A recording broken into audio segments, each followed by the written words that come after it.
My hands remain steady as I sign the final acquisition papers, a satisfied smile playing at my lips.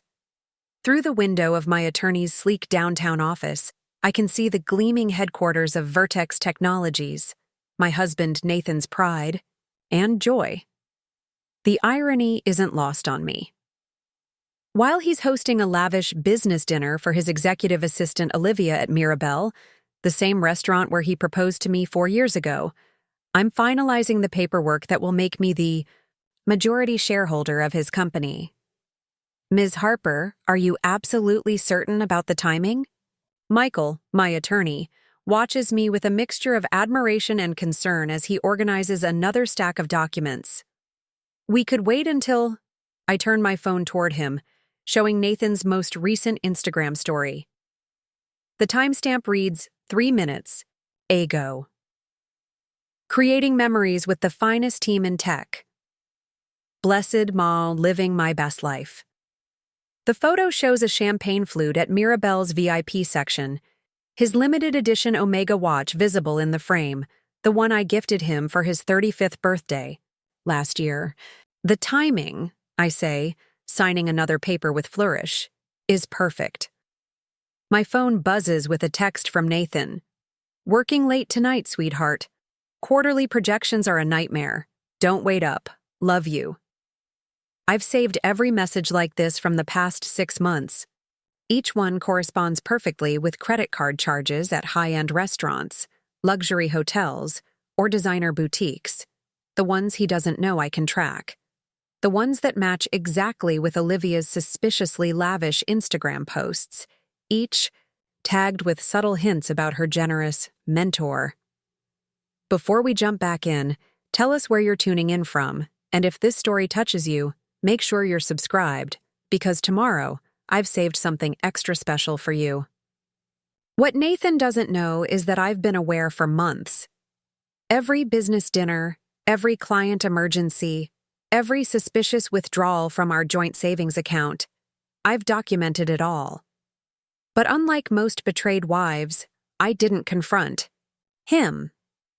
I didn't throw his designer suits onto the lawn or key his precious Tesla. Instead, I did what I do best.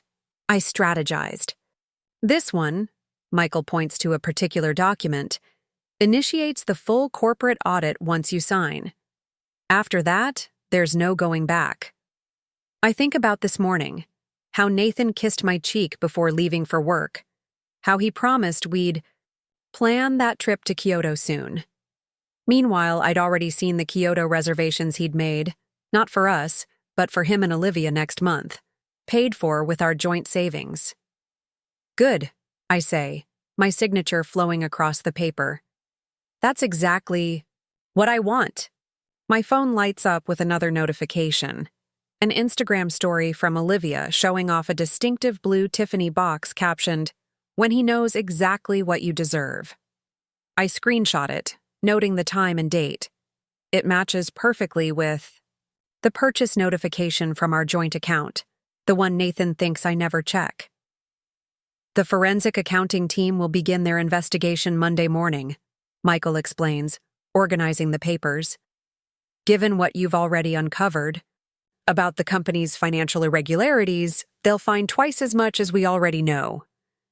I finish for him, pulling up a folder on my phone. Here's every transaction he's tried to hide through that shell company he set up.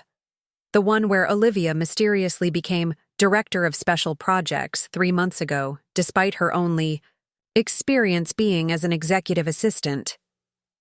Michael's eyes widen as he scrolls through the documents. This is incredibly thorough. I had a lot of free evenings, I say dryly. You know, with all his client meetings. As if on cue, my phone buzzes with a group chat notification, our friends planning a weekend getaway. Nathan responds, immediately. Sorry everyone, have to skip. Flying to Chicago for an investor meeting. I have to suppress a laugh. I know about that investor meeting too. I've seen the hotel reservation in Napa Valley. First-class tickets for 2 charged to our joint credit card. Last one, Michael says, sliding the final paper across the desk. This initiates the full corporate takeover. Once you sign this, I don't hesitate.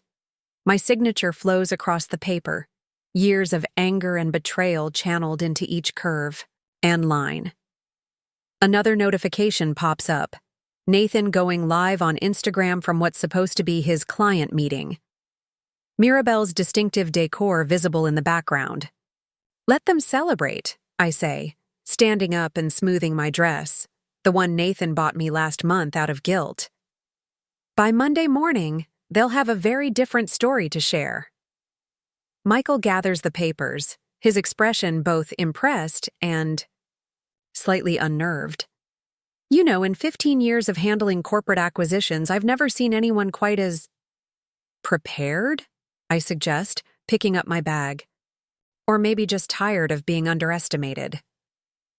As I walk out of the office, my phone buzzes one last time. Nathan sending his nightly check-in. Miss you, beautiful. Can't wait to come home to you. I smile, typing back. Sleep well, darling. Monday's going to be interesting. He'll think it's just another loving message from his unsuspecting wife.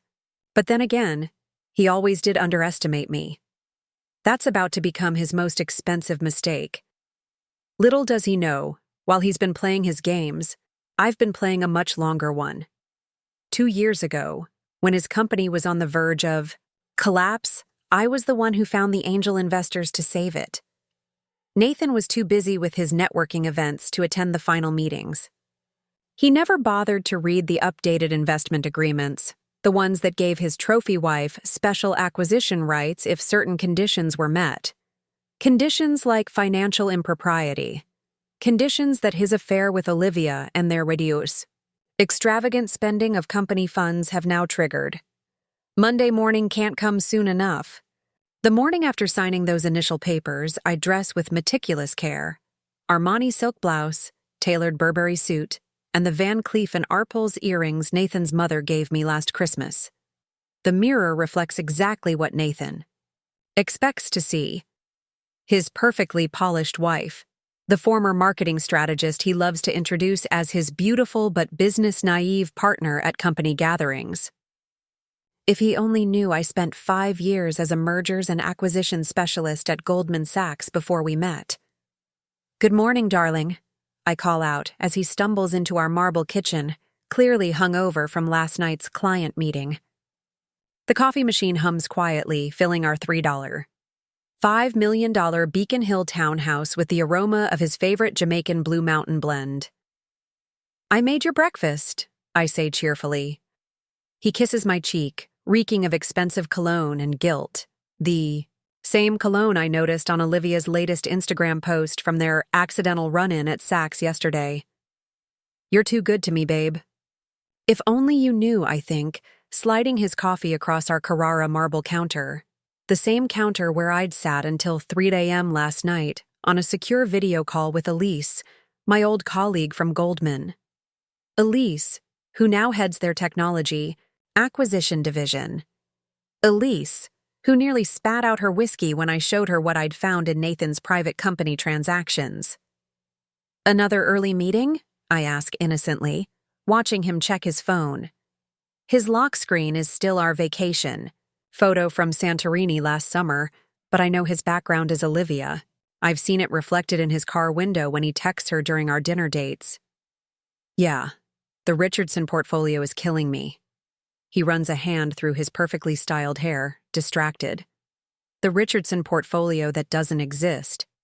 I've already confirmed the Richardsons moved their business to McKinsey 6 months ago.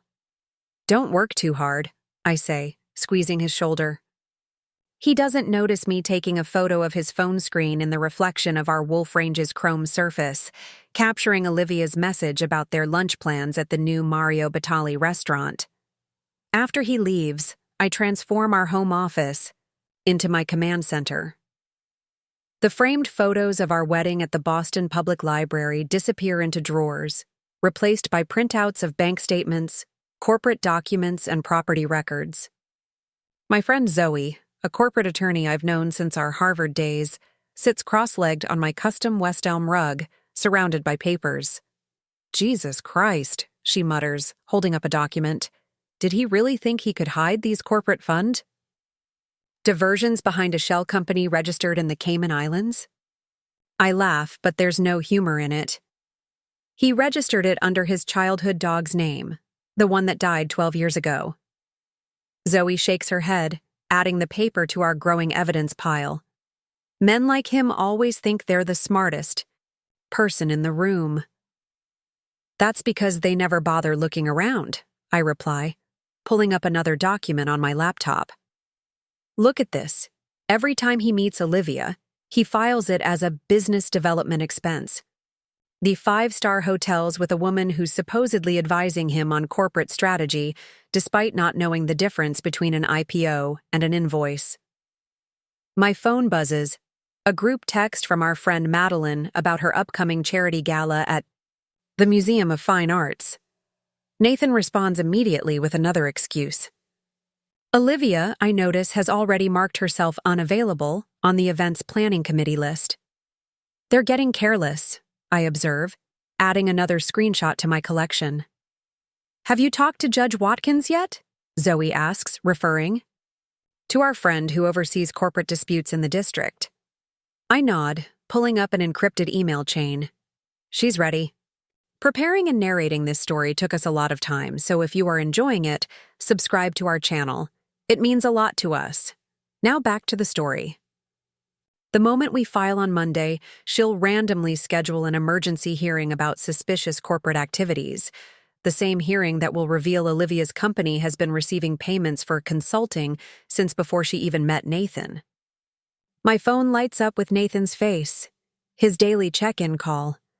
I answer with practiced cheerfulness, listening to him lie about his lunch meeting while I stare at their restaurant reservation confirmation in my email.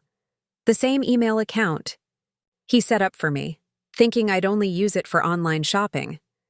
Miss you too, honey, I say, watching Zoe roll her eyes. Don't forget we have dinner with your parents tonight. He pauses, and I can practically hear him texting Olivia to reschedule. Of course, babe, wouldn't miss it. After hanging up, I turn to Zoe. He'll cancel in about 3 hours. Emergency investor meeting. How can you be so sure? I pull up Olivia's Instagram story from this morning, a cryptic post about a special sunset surprise at the new rooftop bar at the Four Seasons. Because I know their routine better than they do. The rest of the day unfolds like a carefully choreographed ballet. I attend my regular board meetings at the Arts Foundations where I serve as a trustee, make appearances at my usual lunch spots, even get my nails done at the salon where Nathan's sister goes. Everything normal, everything routine. No one would suspect that in my Bottega Veneta briefcase, I'm carrying documents that will dismantle a decade of Nathan's careful deceptions. Right on schedule at 4:47 p.m., Nathan texts, "Baby, I'm so sorry. Might have to rain-check dinner with my parents. Emergency meeting with the venture capital partners."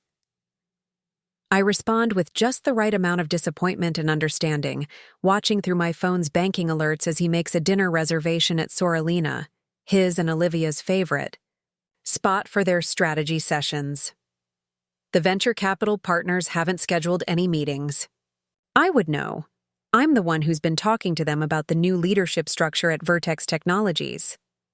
Look what just came in, Zoe says, holding up her phone. Olivia's posted a photo of champagne glasses at sunset, the Four Seasons. Distinctive Boston Harbor view unmistakable in the background. Perfect, I say, adding the screenshot to our collection. That receipt will match beautifully with the emergency business dinner he's about to charge to the corporate account. As evening falls, I sit in our meticulously decorated living room, surrounded by evidence of Nathan's double life and my own careful documentation. Every lie, every secret meeting, every hidden corporate withdrawal, all of it meticulously cataloged and cross-referenced. My phone buzzes with another Instagram notification. Olivia wearing a new Valentino dress that costs more than her supposed monthly consulting fee, captioned with a single champagne emoji. I save it to the folder marked Monday and pour myself a glass of Chateau Margaux from the collection Nathan thinks only he has access to in our wine cellar. Let them have their romantic evening, I murmur, scanning through the latest corporate report Elise sent over. Let them think they're the clever ones, playing their little game of hide-and-seek with the naive wife. I've spent months building this facade of ignorance, and in less than 12 hours, I'll have the pleasure of watching it shatter, along with everything else they thought they could take from me. The forensic accountants finished their preliminary review, Zoe calls from the kitchen, her voice tight with disbelief. You're not going to believe what they found in the offshore accounts. I join her, my heels clicking against our Italian. Marble floors. On her laptop screen, a complex web of transactions unfolds.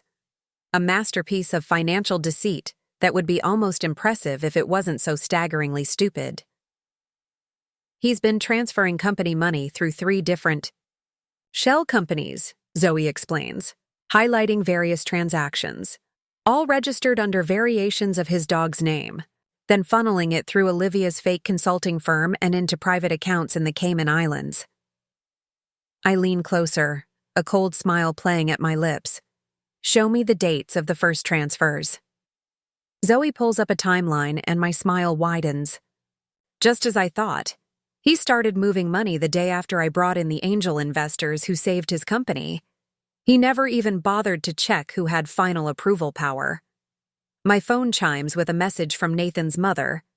Darling, are you and Nathan still coming for dinner? I've had Cook prepare his favorite souffle. Poor Diana Harper, still believing her son is the same responsible young man who followed his father's footsteps into technology entrepreneurship. Wait until she discovers how her precious boy has been treating the company his father built from nothing. What about the corporate bylaws? Zoe asks, pulling up another document. Article 7, Section 3. I quote from memory. Any executive or board member found to be engaging in actions that endanger or diminish the company's financial standing can be immediately suspended from duties, pending full investigation. Zoe's eyes gleam. And with Olivia's social media trail, every post, every photo, every location check-in, all matching perfectly with corporate withdrawals and consulting payments, I confirm, pulling up a carefully curated folder on my laptop. They've documented their own misconduct better than we ever could. My phone lights up with another check-in from Nathan. Just wrapped the emergency meeting, baby. Might be a late one. So much paperwork to review. I text back, don't work too hard, darling. Make sure you eat something. Through the window, I can see the lights of the Four Seasons, knowing they're up there right now, celebrating what they think is their perfect deception. Nathan probably congratulating himself on how skillfully he's managed to hide his withdrawals. From the company, Olivia no doubt already planning how to spend more of Vertex Technologies' money. Michael just confirmed, Zoe says, checking her phone. Judge Watkins has cleared her morning calendar. The moment we file, she'll expedite the hearing. I nod, walking to our floor-to-ceiling windows. The Boston skyline sparkles back at me, a constellation of lights that seems to mirror the intricate web of evidence we've woven. Claire, Zoe's voice turned serious, are you absolutely sure about the timing? We could wait until after his company anniversary party next week. His whole executive team will be there. I turn back to her, thinking of the invitation I'd helped design, the lavish celebration planned at the Mandarin Oriental, where Nathan intends to announce his new 5-year vision for Vertex Technologies. The same party where he and Olivia plan to accidentally meet, beginning their public story with a meet-cute his board would approve of. The timing, I say, picking up another stack of documents, is exactly right. Let him stand in front of his entire company, ready to make his big announcement. Zoe raises an eyebrow, right before Judge Watkins' bailiff serves him with the corporate suspension papers. Poetic, isn't it? My phone buzzes again. A text from Olivia to our charity committee group. So sorry to miss tomorrow's meeting, everyone. Last minute. Client emergency. The same meeting where we're supposed to discuss the annual Vertex Technologies Foundation Gala. I add the screenshot to our evidence file, then pull up the company's latest statement. The numbers that Nathan thinks only he understands glow on the screen. If he'd ever bothered to really look, he'd have noticed that every major transaction, every transfer, every withdrawal has required dual authentication for the past 2 years. One code from him, one from the angel investor representative. Me. I've watched every dollar he's tried to hide, every account he's attempted to obscure, every lie he's built his house of cards upon, all while playing the role he assigned me. The beautiful, naive wife who couldn't possibly understand the complexities of corporate finance. His executive board just confirmed. Zoe checks another message. Board meeting scheduled for 9 a.m. Monday. Nathan is supposed to present the new company investment strategy. I smile, remembering the fabricated reports he's been working on, the fake projections he's created to hide his mismanagement of the company. Perfect. That gives Judge Watkins's team plenty of time to arrive by 9:30. My phone lights up one final time for the night. Nathan's sending a photo of paperwork scattered across his office desk, actually the Four Seasons. Distinctive stationery visible in the corner. Still grinding, baby. Don't wait up. I text back a single heart emoji, then turn to Zoe. Shall we finish preparing his wake-up call? For the next few hours, we meticulously review every document, every piece of evidence, every single detail of what's about to unfold. By the time Zoe leaves, the sun is starting to rise over Boston Harbor, painting our living room in shades of gold that match the embossed letterhead of Vertex Technologies. I hear Nathan's key in the door around 6 a.m. He tries to be quiet, but his designer shoes still click against the marble floors. I'm already in the kitchen, perfectly dressed, makeup flawless, starting the coffee maker. "You're up early," he says, trying to hide his surprise and the faint trace of Olivia's signature Joe Malone perfume on his collar. "Thought you could use some breakfast after your late night," I smile, sliding him a cup of coffee. Must have been some important corporate business. "You know how it is," he waves vaguely, not meeting my eyes.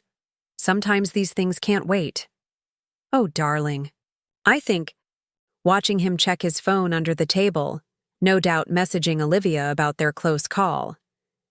"You have no idea how right you are. Just a few more hours until Monday morning, when they learn exactly what happens when you mistake silence for ignorance and underestimate the woman you thought you'd fooled." Monday morning dawns clear and crisp, the kind of autumn Boston day that usually has tourists flooding the Common. I wake up at precisely 6:30 a.m., though I've barely slept. Nathan's side of our Fred-aligned bed is empty. He'd left early, eager to prepare for his big presentation to the company board. If he only knew what else was being prepared for him. I dress with surgical precision, a Saint Laurent suit in charcoal gray, Louboutin heels, a gilt gift from Nathan after a particularly expensive weekend with Olivia, and his grandmother's pearl necklace, a symbol of the family business he's about to lose. Every detail matters today. Every piece tells a story. "Morning, beautiful." Nathan's voice is unusually chipper when he calls at 7:45 a.m. "Just wanted to check. You're coming to the board meeting, right? Thought you might want to see your husband's big moment." "Wouldn't miss it for the world." "Darling," I reply, watching Michael send confirmation that Judge Watkins has arrived at her chambers. "Someone should be there to witness everything you deserve." He chuckles, missing my tone completely. "That's my girl. See you at 9. I end the call and pull up the security feed from Vertex Technologies offices. Amazing what being a silent investor grants you access to. Nathan is already there, practicing his presentation in the boardroom mirror, adjusting his Hermes tie with nervous fingers. On another screen, I watch Olivia enter her favorite coffee shop, no doubt planning to celebrate with Nathan after his triumph. "Everything's in position," Zoe texts. She's already at the courthouse with Michael, waiting for the perfect moment. Judge Watkins is reviewing the final documents now. I check my watch. 8:15 a.m. Time to set the wheels in motion. My first stop is Vertex Technologies Private Bank, where I've been a familiar face since helping refinance their business loans 2 years ago. Nathan never bothered to attend these meetings, Boring paperwork, he'd called it. His loss. Mrs. Harper, Thomas, the private banking director, greets me warmly. Everything is prepared as requested. I smile, taking a seat in his plush office. And the timing? He slides a document across his mahogany desk. The moment you send the signal, every account Nathan has access to will be flagged for review. The corporate auditors are standing by. Perfect. I sign where indicated, my Mont Blanc pen, another of Nathan's guilt gifts, flowing smoothly across the paper. And his private accounts? Thomas allows himself a small smile. Already under surveillance. The moment the corporate suspension hits, those freeze too. My phone buzzes. A message from Diana Harper, Nathan's mother. Darling, I'm so proud of Nathan today, and so grateful to have you as part of our family. You've been such a blessing. If she only knew how much of a blessing I was about to be. Saving her family's company from her own son's greed. At 8:45 a.m., I enter Vertex Technologies' gleaming office tower, nodding to security guards who know me as the CEO's wife, not realizing I'm actually their superior. The elevator rides smoothly to the 30th floor, where the company Nathan's father built has been housed for 2 decades. Nathan is waiting by the boardroom, practically bouncing with nervous energy. You made it. He kisses my cheek, and I catch a whiff of Olivia's perfume still lingering on his collar. I've got such a good feeling about today. Oh, darling, I murmur, straightening his tie. You have no idea how memorable today is going to be. The boardroom fills quickly with executives and board members. Nathan's father, Richard Harper, takes his place at the head of the table, looking every bit the corporate patriarch in his bespoke suit. If only his son had inherited his integrity along with his features. Before we begin, Richard announces, I want to thank everyone for being here for this momentous occasion. As you know, we're here to discuss the future of Vertex Technologies, and my son Nathan has prepared a comprehensive presentation on our new investment strategy. Nathan stands, straightening his papers with practiced confidence. His PowerPoint presentation glows on the screen behind him, slides full of fake projections and manipulated numbers that took him weeks to fabricate. Good morning, everyone, he begins, flashing his 1,000-watt smile. Today marks a new chapter in the Vertex legacy. 8:59 a.m. My phone vibrates silently in my lap. Zoe's message is simple. Ready. 9:00 a.m. Nathan clicks to his first slide, pointing out fabricated growth projections with practiced charm. As you can see, our company's performance under my guidance has been exceptional. 9:01 a.m. I send a single text. Now. The effect is immediate but subtle at first. Nathan's phone buzzes in his pocket, probably a notification from his banking app. He ignores it, continuing his presentation. It buzzes again, and again, and again. 9:03 a.m. The boardroom door opens silently. Judge Watkins' bailiff enters, nodding to me imperceptibly. Behind him, 2 federal auditors take their places by the door. And if you'll look at these returns, Nathan continues, though his phone is now buzzing constantly. He's starting to look distracted, shifting uncomfortably. You'll see that our innovative approach to... His voice trails off as he notices his father checking his own phone, frowning deeply. Other board members are doing the same, their expressions shifting from polite attention to confused concern. 9:05 a.m. The bailiff steps forward, official documents in hand. Mr. Nathan Harper? Nathan turns, annoyed at the interruption of his big moment. I'm in the middle of something here. You are hereby served with an emergency injunction regarding Vertex Technologies, the bailiff announces clearly, his voice carrying to every corner of the suddenly silent boardroom. By order of Judge Watkins, you are suspended from all duties pending investigation into serious allegations of misappropriation and fraud. The color drains from Nathan's face as he takes the papers with trembling hands.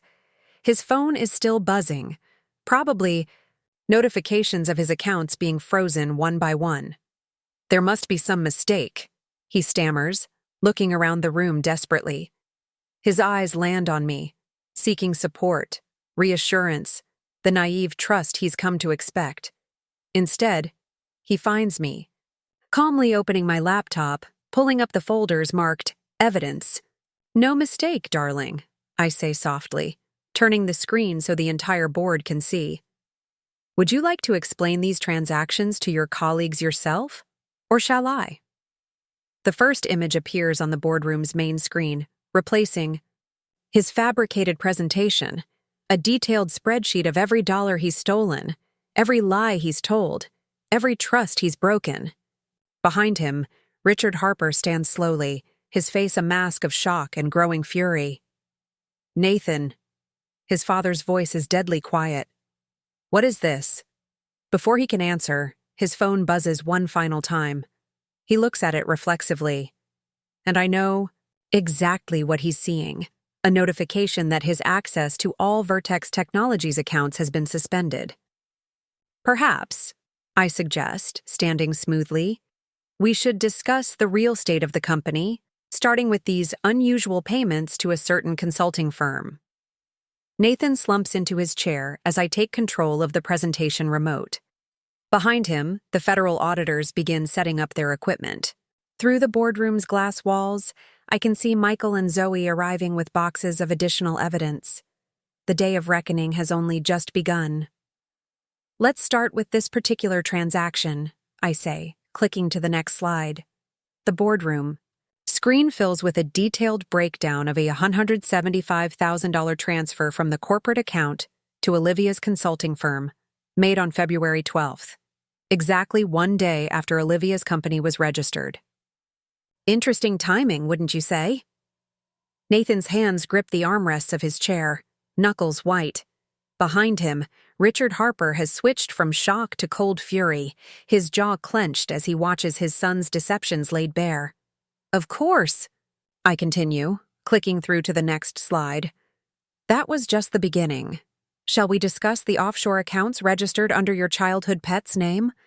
Or perhaps the series of business development charges at the Four Seasons that coincidentally match perfectly with these Instagram posts? The screen fills with a carefully curated collection, Olivia's social media posts side by side with corporate expenditures. Times and dates perfectly aligned.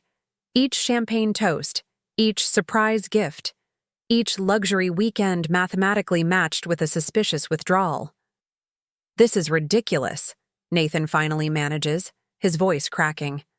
These are legitimate business expenses. Dad, I can explain. Explain what exactly?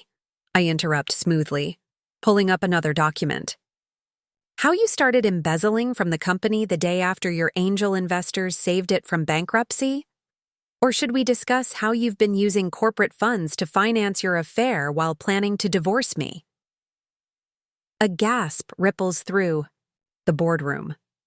Diana Harper, who had slipped in quietly during the presentation, presses a hand to her chest, her face pale beneath her perfect makeup. Divorce? She whispers. Nathan, what is she talking about? Oh, you didn't know? I turn to my mother-in-law with practiced sympathy. Nathan and his financial consultant have quite the future planned, booked with company money, of course. Would you like to see the Kyoto reservations, the engagement ring receipt, or perhaps the draft divorce papers his lawyer drew up last week?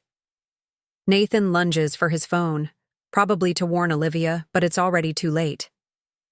Through the boardroom's glass walls, we can see her being escorted into the building by security, her designer handbag clutched to her chest like a shield. Perfect timing, I murmur, checking my watch. Security does run quite punctually. Security? Nathan's voice rises an octave. What are you... Did you really think, I cut in, my voice carrying clearly across the stunned boardroom, that you could embezzle millions from a company without consequences? that no one would notice your creative accounting. Walk slowly around the table, every eye following me. Your father made me angel investor representative for a reason, darling. And unlike you, I actually read the financial reports. The federal auditors have set up their equipment now, efficiently downloading data from the company servers. Michael stands at the ready with another stack of documents, the complete forensic accounting of every dollar Nathan has stolen. Mrs. Harper, one of the auditors calls out, "We've confirmed the initial findings. The pattern of misappropriation is consistent with your report." Nathan's head snaps up. "Your report? Who do you think has been documenting your theft all these months?" I ask quietly. "Who do you think has been tracking every lie, every secret meeting, every hidden transaction?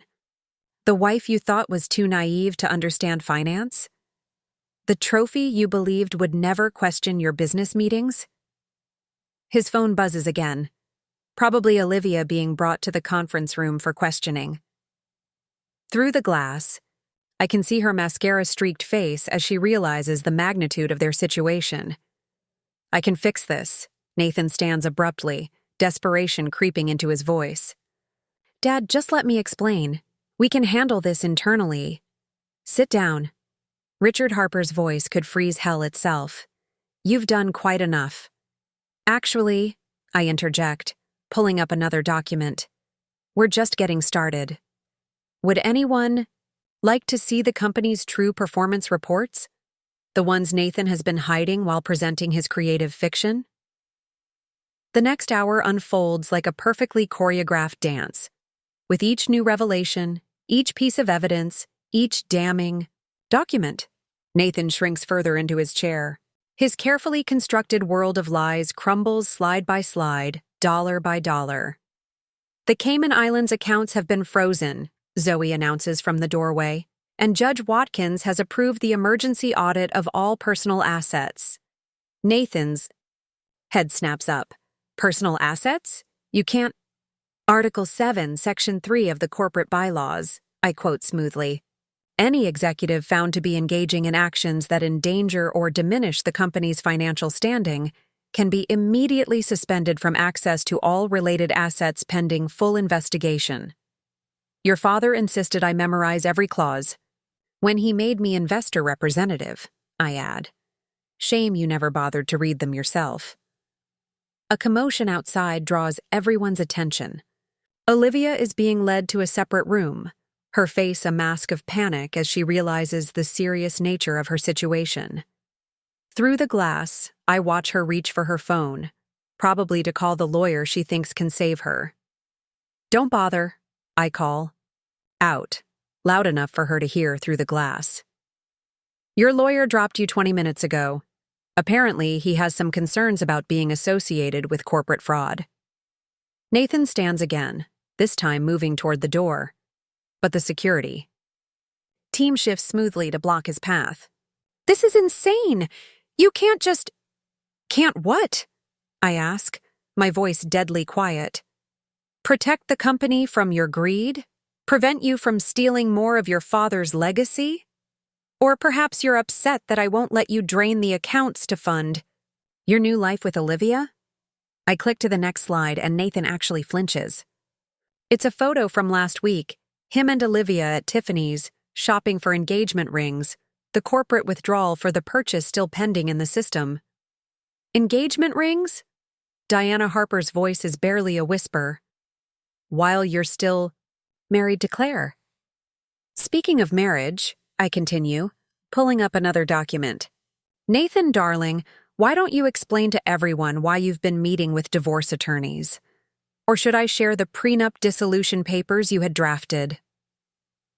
The boardroom is deadly silent now, every eye fixed on Nathan as he realizes just how completely his plans have imploded. His father stands slowly, every inch the powerful CEO whose legacy his son has betrayed. "Get him out of my sight," Richard orders, his voice trembling with rage. "And call the company lawyers.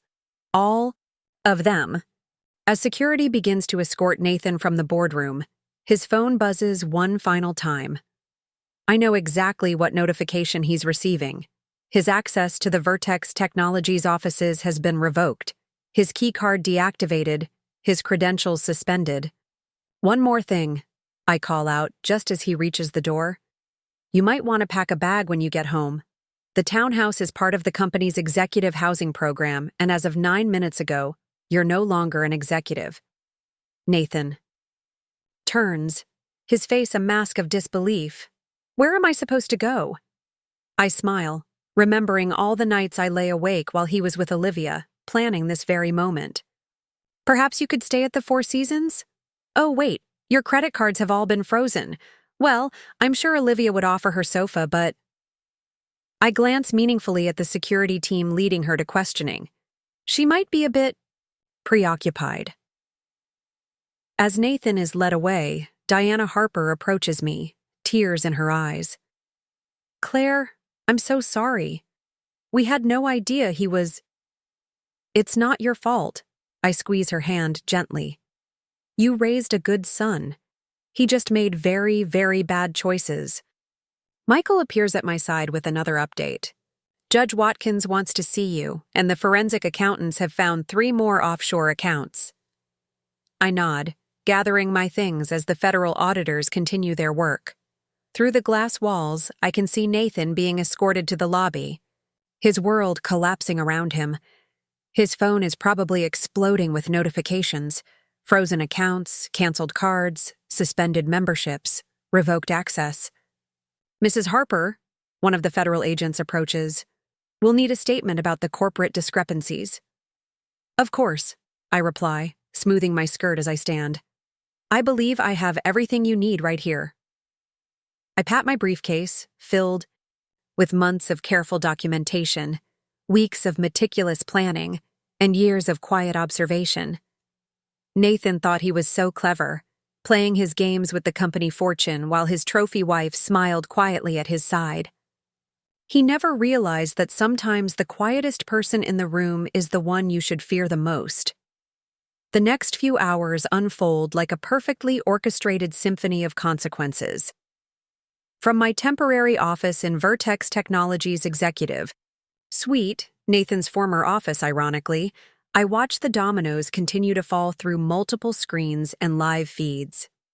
His attempt to access the Cayman accounts was just denied, Zoe reports, monitoring the financial alerts. He tried using his backup passwords, the ones he thought nobody knew about. I smile, remembering how easy it was to find those passwords, scribbled in his private notebook, the one he kept in his secret safe behind our bedroom's Monet painting. How many attempts?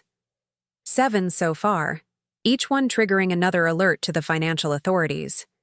My phone buzzes with a notification from our home security system.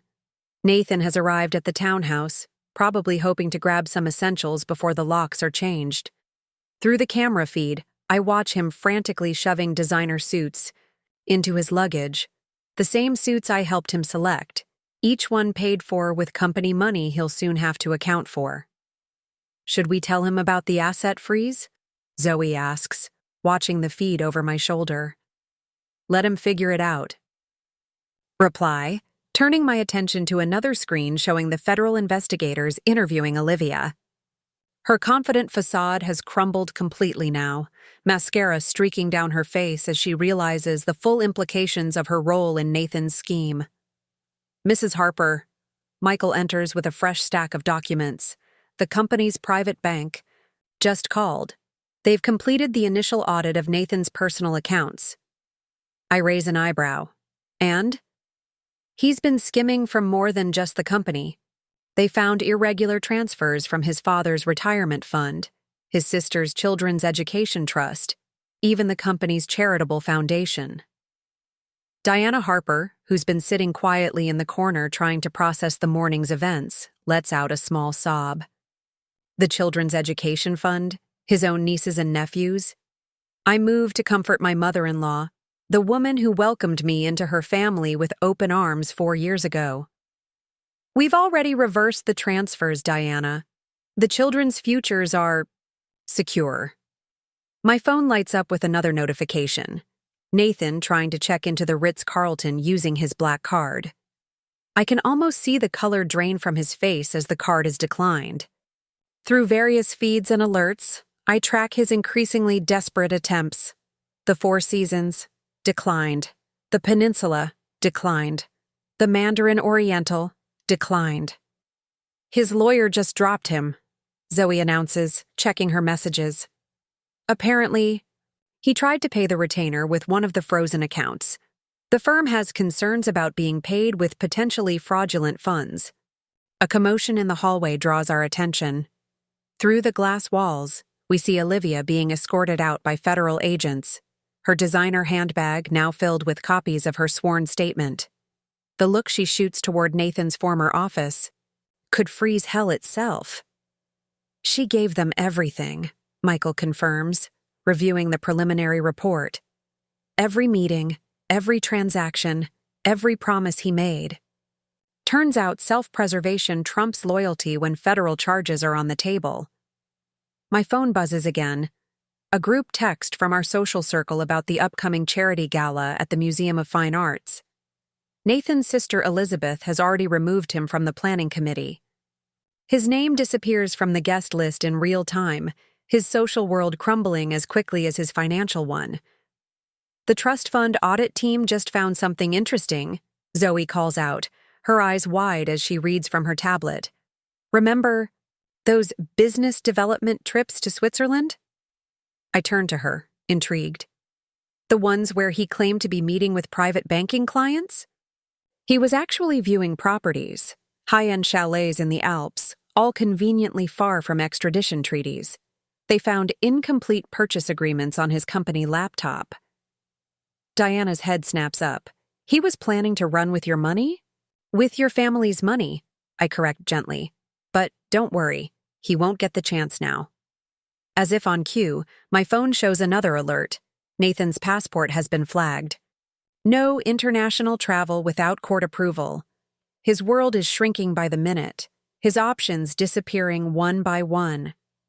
The family's crisis management team is ready, Michael informs us. They've prepared statements for the press, the banking, community, and the social registries. I nod, pulling up the draft announcements on my laptop. The careful wording presents the Harper family as victims of Nathan's deception, while emphasizing their swift action to protect the company legacy. No mention of my role, exactly as I planned. Claire, Diana speaks up, her voice stronger now. The annual company foundation gala is next week. With Nathan's situation, perhaps you should take over as chair.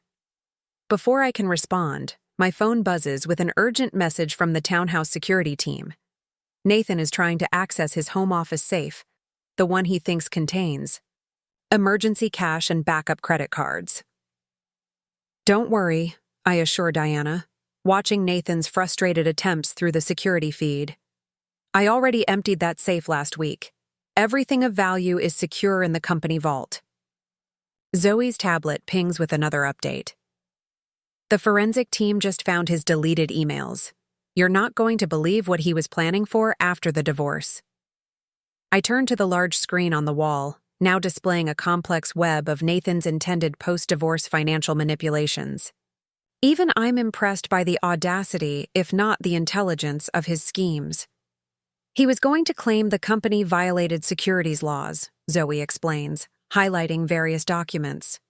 Threatened to report irregularities to the SEC unless their family paid him a massive settlement. Diana gasps. He would blackmail his own family? He would try, I correct her, pulling up another document. But that would have been difficult considering I've had securities experts reviewing and certifying every company transaction for the past 2 years. My phone lights up with another notification, Nathan's attempt to access his cryptocurrency accounts. Sorry, darling, I murmur to the screen. Those wallets were transferred to the company's secure digital vault last week, along with everything else you thought you'd hidden so cleverly. Through the office windows, I can see the sun setting over Boston Harbor, painting the sky in shades of amber and gold. In the reflection, I catch glimpses of federal agents still combing through files, forensic accountants tracking down every missing dollar, and company lawyers protecting generations of Harper wealth from one man's greed. Mrs. Harper, a senior federal investigator, approaches. We found evidence of potentially criminal transactions dating back 3 years. We'll need your statement about when you first noticed irregularities. I retrieve a carefully prepared timeline from my briefcase. I believe you'll find everything documented here. Every transaction, every unauthorized transfer, every attempt to circumvent company protocols. As the investigators continue their work, I receive one final notification. For the day, Nathan checking into a modest airport motel, paid for with borrowed cash since his accounts remain frozen. Should we tell him about tomorrow? Michael asks, referring to the emergency company board meeting where Nathan will be formally removed from all Harper family enterprises. I shake my head, watching his location dot on my phone's map, so far from the privileged world he's always known. Let him sleep tonight thinking he can still fix this. Tomorrow's revelations deserve a fresh audience. Diana stands, gathering her composure along with her Hermes bag. Claire, we can never thank you enough for protecting the company. For stopping him before he destroyed everything your family spent decades building, I finished gently. Diana, when you welcomed me into your family, you made me a Harper. I protect what's mine. As the office slowly empties, I remain at my desk, surrounded by evidence of Nathan's betrayal and my own careful preparation. On one screen, I watch him pacing in his motel room, probably trying to figure out how his perfect plan imploded so spectacularly. On another, I see Olivia checking into a flight to her parents' home in Wisconsin, her dreams of becoming Mrs. Harper evaporating like morning mist. My phone buzzes one last time, Nathan trying to salvage something from the wreckage of his life. Baby, please, we need to talk. I can explain everything. I smile, thinking of all the nights I lay awake listening to his lies about working late, while I quietly built the case that would bring him down. No need to explain, darling, I text back. The federal investigators have all the explanations they need. Then I turn off my phone, gather my things, and prepare to head home to the townhouse that now belongs solely to me. Tomorrow will bring more revelations, more consequences, more dismantling of Nathan's carefully constructed house of cards. But tonight, I'll sleep soundly in our king-sized bed, alone but victorious, while my husband learns what happens when you mistake quiet patience for weakness and underestimate the woman who held the real power all along. 1 month later, the dust has finally begun to settle. I sit in my new office, the corner suite that once belonged to Richard Harper, reviewing the latest company performance reports. The Boston skyline stretches out before me, a glittering testament to generations of Harper family success that I helped preserve. The Wall Street Journal piece just went live, Zoe announces, entering with her tablet. Today's headline, Vertex Technologies Revival, How Strategic Oversight Saved a Family Empire. Any mention of Nathan? I ask, though I already know the answer. Only as a cautionary tale. They're calling it the ultimate case study in corporate governance. Your quotes about financial responsibility are featured prominently. I smile, remembering the interview I'd given last week. I'd been careful to focus on the importance of proper oversight rather than personal drama. The Harpers, after all, still had a reputation to maintain.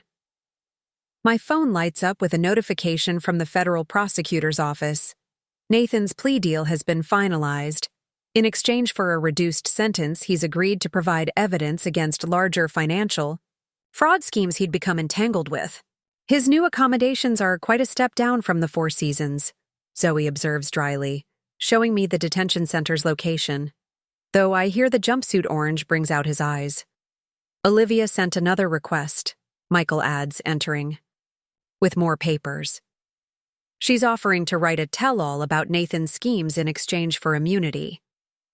Tell her the federal prosecutors already have everything they need, I reply, pulling up our evidence files.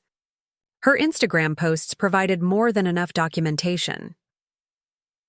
Through my office windows, I can see Vertex Technologies' investment team hard at work under my leadership. They've already recovered every dollar Nathan stole, plus implemented new safeguards to prevent future manipulation. Mrs. Harper, my assistant calls over the intercom, the company board is ready for your quarterly presentation. I gather my materials, including the comprehensive recovery plan I've implemented since taking control. The numbers tell a story of resurrection, assets secured, investments stabilized, legacy protected. Claire. Richard Harper greets me warmly as I enter the boardroom. He's fully recovered now, his natural vigor restored once the stress of Nathan's betrayal was removed. The Harvard Business School case study about your handling of the crisis just went live. I join him at a quiet corner table, accepting a glass of champagne. How's Diana holding up? Better, he sighs. The therapist says accepting Nathan's true nature was the first step. Your protection of the family company gave her the space to focus on healing. My phone shows another alert. Nathan's former office has been completely transformed into the Harper Center for Corporate Governance. The plaque outside reads, "Protecting Legacy Through Wisdom." The family lawyers finished processing the last of his restitution payments. Michael approaches with more updates. Every dollar he stole has been recovered and reinvested. Through the ballroom's windows, I can see the Boston skyline, the same view Nathan used to boast about controlling from his corner office. Now that same office serves as command central for protecting family fortunes from people like him. The financial media is calling it the Harper Standard. Zoe shows me another article. Your protocols for corporate governance are being adopted by companies across the country. I think about the day Nathan first showed me his family's offices, how he patronizingly explained the concept of corporate finance, while I mentally cataloged every weakness in their security system. Your next appointment is here, my assistant announces. The Morgan family's representatives want to discuss implementing your oversight systems. As I prepare for the meeting, my security feed shows one last image of Nathan's former life being dismantled, his prized art collection being auctioned to repay his debt to the company. The same collection he used to lecture me about, never, realizing I'd majored in both art history and finance.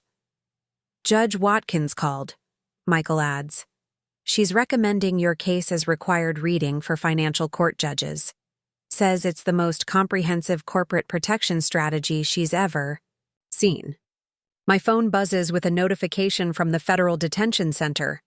Nathan has requested permission to enroll in online financial management courses. Trying to understand where I went wrong, his note reads.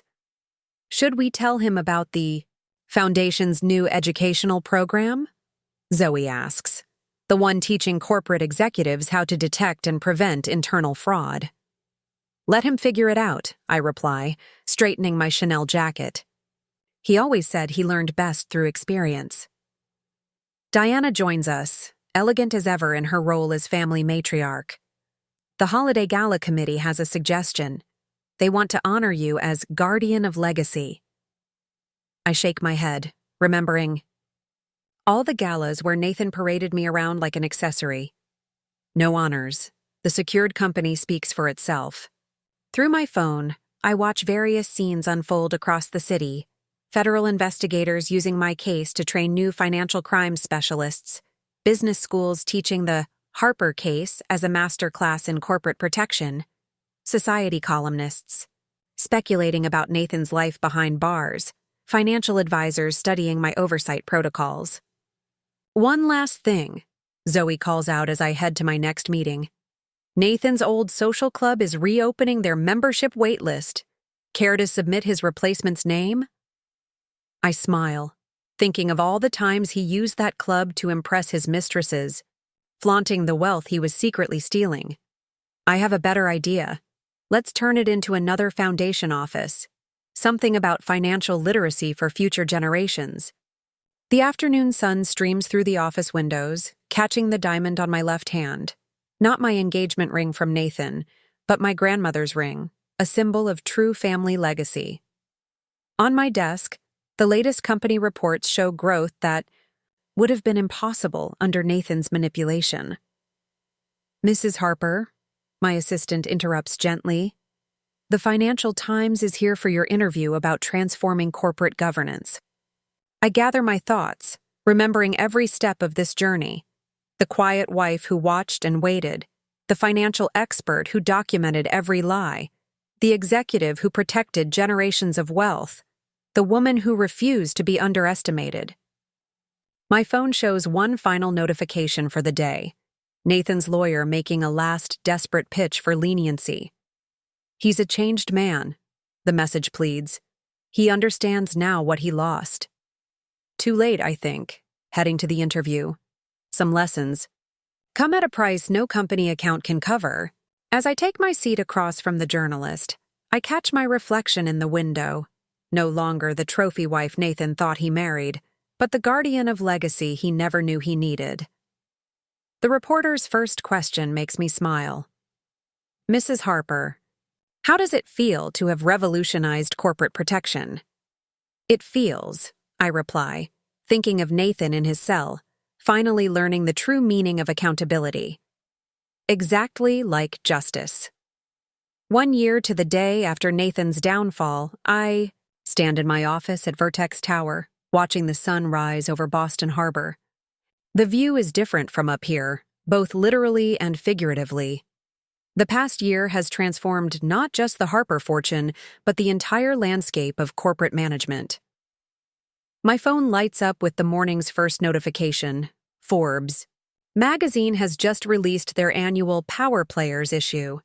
The cover story: "The Woman Who Changed Corporate America, Claire Harper's Revolution." The Times piece also went live this morning.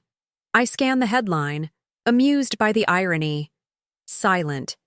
Partner to Power Player: How Claire Harper Transformed Vertex Technologies. A year ago, these same publications barely noticed me.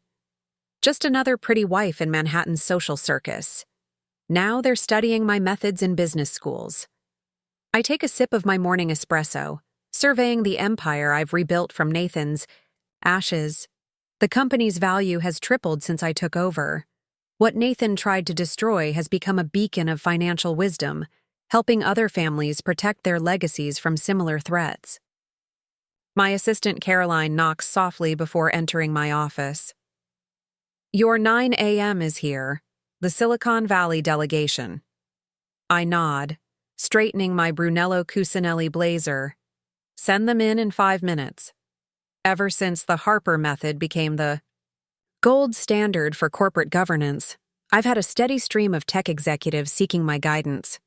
Funny how the same men who would have dismissed me at cocktail parties a year ago now pay premium consulting fees for an hour of my time. After Caroline leaves, I pull up the latest report on Nathan's case.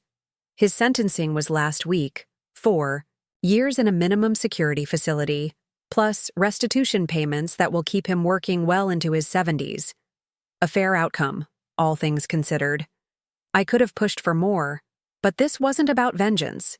It was about justice and protection.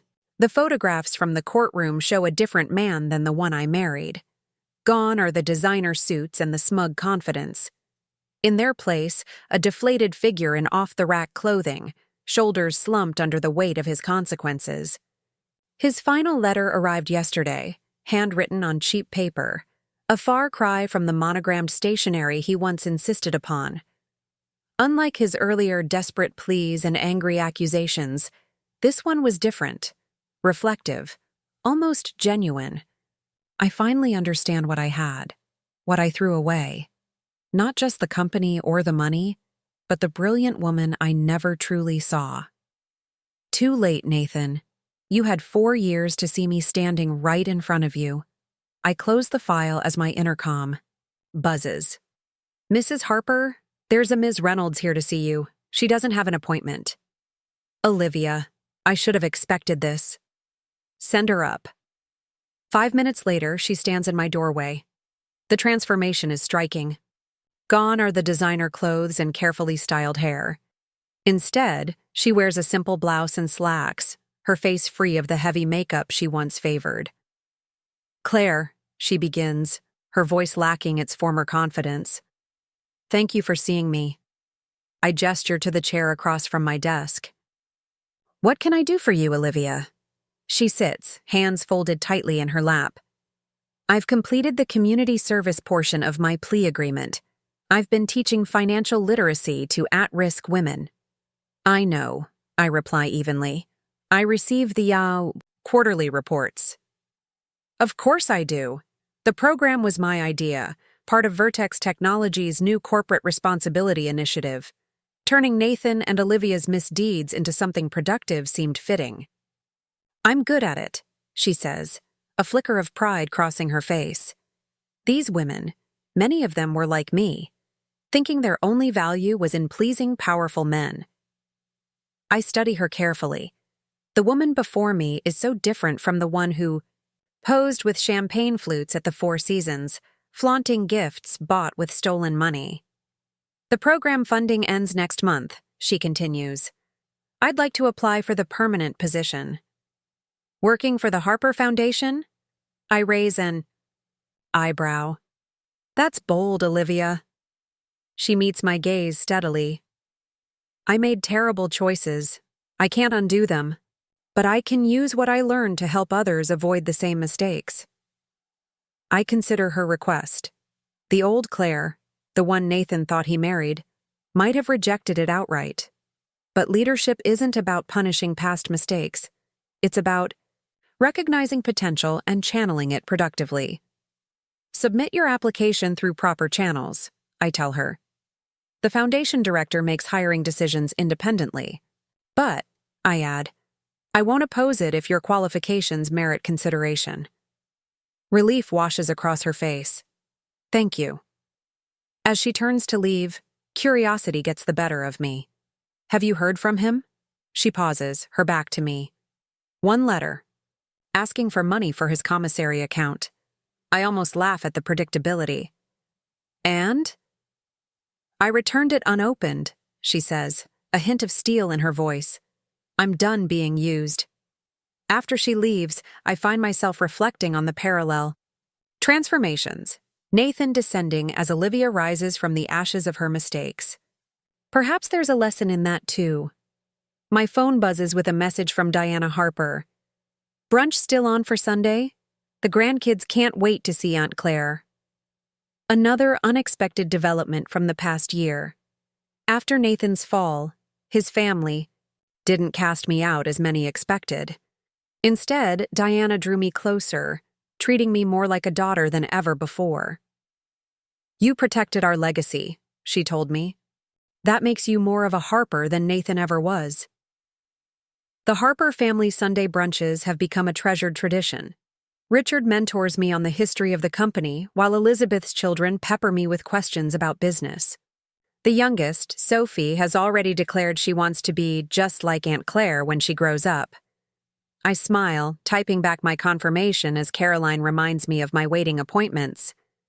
The rest of the day unfolds in a carefully orchestrated schedule of meetings, decisions, and strategic planning. Under my leadership, Vertex Technologies has expanded into 3 new markets, launched 2 groundbreaking products, and established a scholarship program for young women in business. Each success feels like another brick in the foundation of my legacy, not Nathan's, not the Harpers, but mine. The company I rescued has become the company I've reimagined. By evening, I find myself at the Harvard Business School, giving a guest lecture on corporate ethics and governance. The irony isn't lost on me.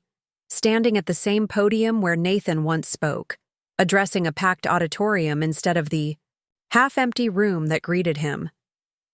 The greatest threat to any organization, I tell the eager faces before me, isn't external competition, but internal complacency. The belief that you're too clever to be caught, too important to be questioned, too powerful to be challenged. A hand raises in the back. "Mrs. Harper, your story has been described as the ultimate corporate revenge.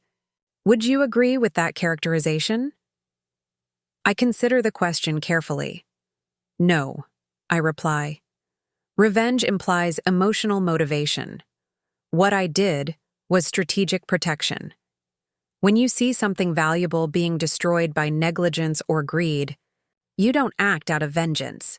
You act out of responsibility. Another student leans forward. But surely there was some satisfaction in watching your husband face consequences. My satisfaction, I correct gently, comes from seeing Vertex Technologies thriving, from knowing that hundreds of employees kept their jobs, from watching Richard Harper retire with dignity and Elizabeth's children secure their educational futures. I pause, allowing the next words to carry weight. When you focus on revenge, you remain tied to the past. I prefer to build the future. After the lecture, I decline the dean's dinner invitation and head home to my new residence, a penthouse overlooking the Charles River. The townhouse holds too many memories, so I sold it and donated the proceeds to the foundation's educational programs.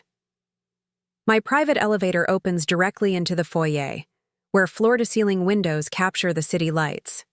Unlike the townhouse Nathan insisted on decorating with ostentatious displays of wealth, this space reflects my true tastes.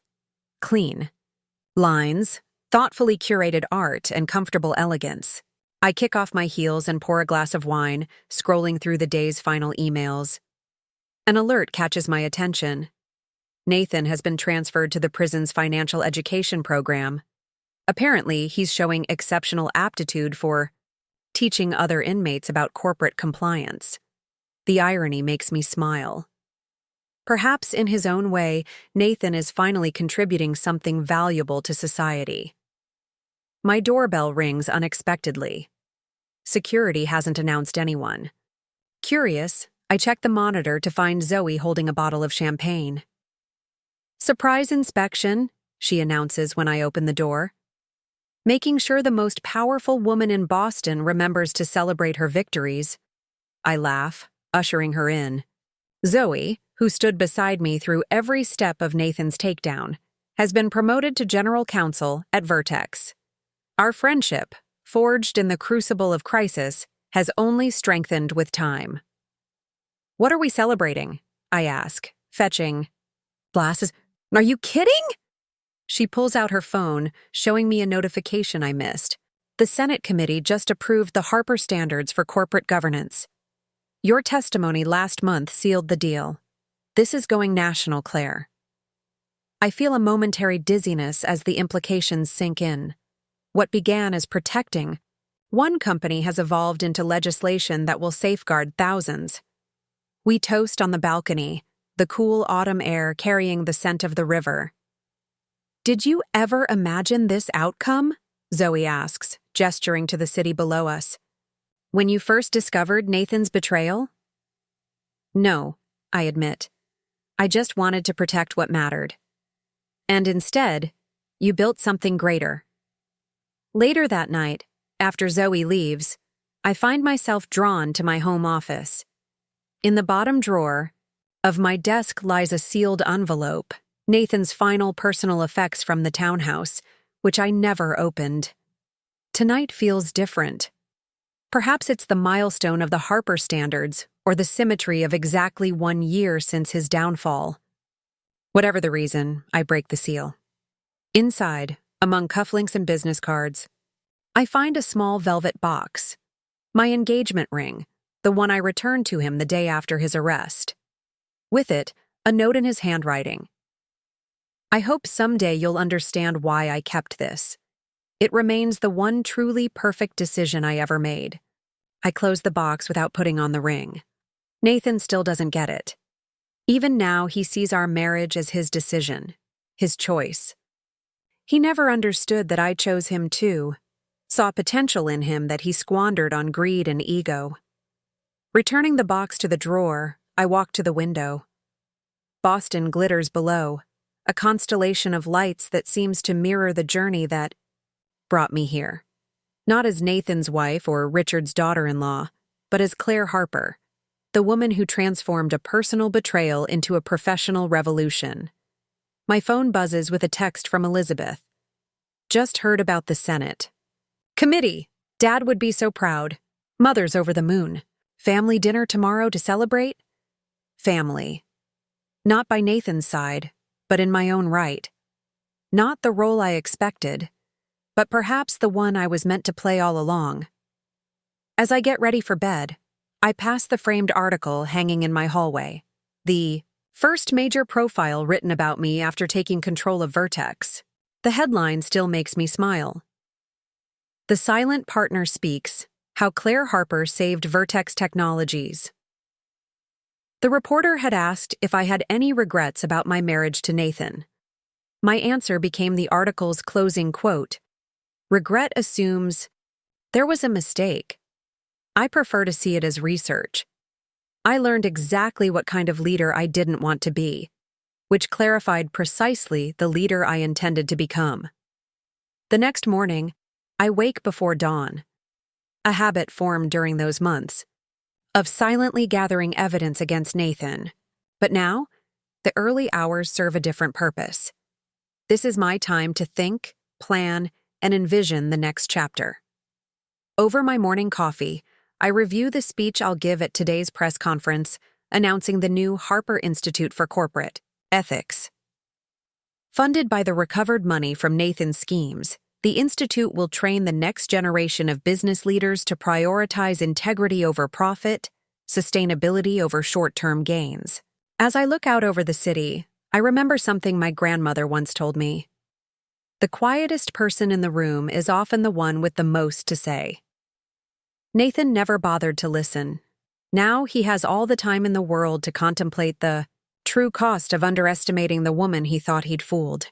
The story of Vertex Technologies will be told for generations, not as a tragedy of betrayal, but as a testament to the strength that lies in being underestimated. And somewhere in a federal prison cell, Nathan finally understands the most expensive lesson of his life.